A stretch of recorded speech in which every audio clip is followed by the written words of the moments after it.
بسم اللہ الرحمن الرحیم۔ بدعقیدہ شاگرد مفلس عاشق کی مانند ہے، راستے کی پہچان نہ رکھنے والا مسافر بے پر کا پرندہ ہے، بے عمل عالم بے پھل کا درخت ہے، اور جاہل عبادت گزار بغیر دروازے کا گھر ہے۔ شاہی خلعت اگرچہ قیمتی ہے، لیکن اپنا پرانا لباس اس سے زیادہ باعزت ہے، اور بڑوں کا دسترخوان اگرچہ لذیذ ہے، مگر اپنی جھولی کے ٹکڑے اس سے زیادہ مزیدار ہیں۔ جو بدوں کی صحبت میں بیٹھے، اگرچہ ان کی عادات اختیار نہ کرے، برا ہی کہلائے گا۔ جیسا کہ کوئی شخص شراب کی بھٹی پر جا کر نماز پڑھے تو وہ شراب خوار ہی کہلائے گا۔ سونا کان سے کان کنی کے بعد نکلتا ہے، اور بخیل کے ہاتھ سے جان کنی کے بعد۔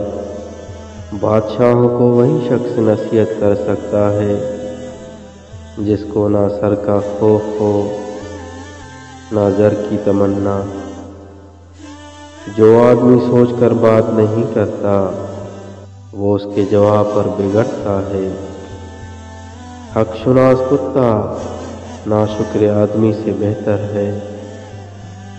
دو باتیں خلاف عقل ہیں، بولنے کے وقت چپ رہنا اور چپ رہنے کے وقت بولنا۔ لالچی کے لیے اپنا دروازہ نہیں کھولنا چاہیے، اگر کھل گیا تو پھر سختی سے بند نہ ہوگا۔ مال کی زکوٰۃ نکالتے رہو، اس لیے کہ جب باغبان انگور کی بیکار شاخیں تراش دیتا ہے تو اس پر زیادہ انگور آتا ہے۔ کسی عزیز دوست کے سامنے بد نصیبی کی وجہ سے منہ بگاڑ کر نہ جا، ورنہ تو اس کا جینا بھی تلخ کر دے گا۔ ضرورت میں بھی اگر تو جائے تو شگفتہ رو ہو کر جا، اس لیے کہ ہنسمکھ آدمی کا کام نہیں رکتا۔